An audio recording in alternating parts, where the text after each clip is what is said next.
What happens when one of you wants to have sex and the other does not? Who decides? You decide, or you'll answer this question? Kandi and I'll answer that question. Okay, that's great. That's great.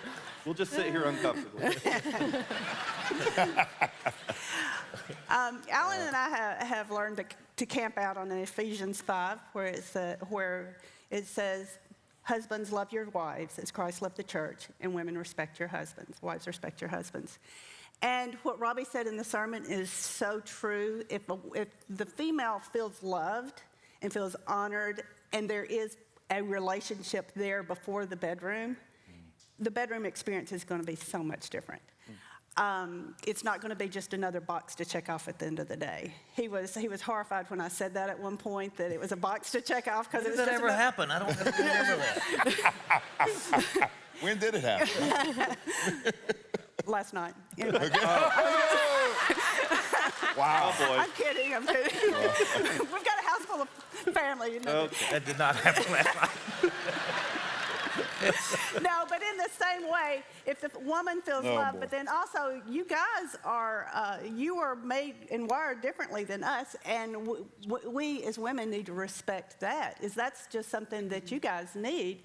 And so when the love and respect thing is balanced, it works. And again, it's the way God planned it, and He's the one that designed us. He knows best, and it's good. Great answer. So let me ask this almost as a follow-up. Someone texted in and said, this is very personal, but my husband and I argue about sex all the time. We have several small children. We both work full-time. There are constant sports. There's always something going on, and I'm literally always exhausted. My husband gets angry with me because I don't want to have sex often, and it is not often enough for him, which always leads to an argument. I don't feel like I should have to make myself do it, and it feels like a chore. What should I do? Please help. Mm-hmm. Well, our kids are still young, so they're 11 and 9. But when they were first born and they were really tiny, I wish someone would have kind of given me this tip, that would help, as we were, raising the kids and going from like sun up to sundown. But I've realized I cannot wait until I'm going to bed at night to have sex with Robby. So doing the dishes at night is a waste of time, basically. No. The dishes, baby, are never a waste of time, okay? Never. But no, what I'm saying is I shut down and shut off at 8 o'clock. I mean, I'm done. And then when I hit the bed at 9, I'm out. So I just don't have the capacity and the energy. And so what we have learned to do, and what I try to encourage, especially like young moms who are super, super busy, is to not wait until nighttime to be intimate. We like to call it afternoon delights. Oh, boy. You know what I'm saying? Like, you don't wait.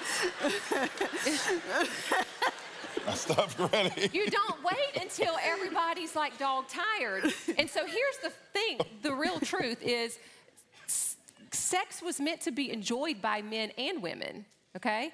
And so we have to figure out what time works better for us, that we can kind of work that out, and we capitalize on that time. So it could be the morning time or it could be afternoon, but for me, it's never been really at night. I'm so tired. And so we do it different times. I've always wondered why Robby leaves the office at about 2 o'clock. How we know. Oops. Back by 2:30. I think that's a good word. I mean, I would say, think outside the box. One of our kids was conceived in the car wash. Oh, my goodness.